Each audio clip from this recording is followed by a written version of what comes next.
सागर तक वही नदियां पहुंची हैं जिन्होंने तटों का अनुशासन, मर्यादाओं का सम्मान किया, जो चलती रहीं, बहती रहीं, निरंतर अपनी प्रवाहमानता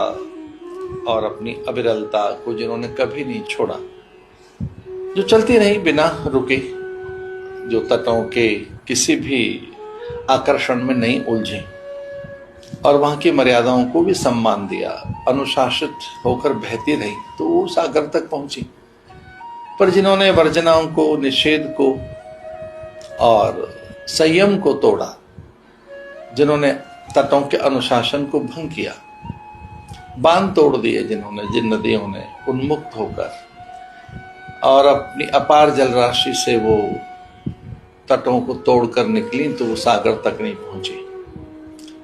जीवन भी नदी की तरह से है, इस को बहने दीजिए मर्यादाओं के बीच में, संयम और नियमों के बीच,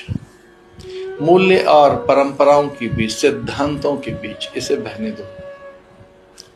यहाँ के नियम तोड़ो मत, यहाँ की मर्यादाओं को छोड़ो मत,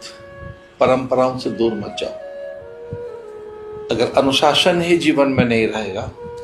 तो हम कभी भी सफलता को नहीं प्राप्त कर सकते। अनुशासन प्रिय बने,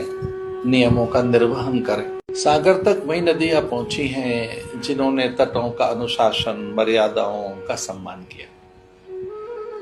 जो चलती रहीं, बहती रहीं, निरंतर अपनी प्रवाहमानता और अपनी अविरलता को जिन्होंने कभी नहीं छोड़ा, जो चलती रहीं बिना रुके, जो तटों के किसी भी आकर्षण में नहीं उलझी और वहां की मर्यादाओं को भी सम्मान दिया, अनुशासित होकर बहती रही, तो वो सागर तक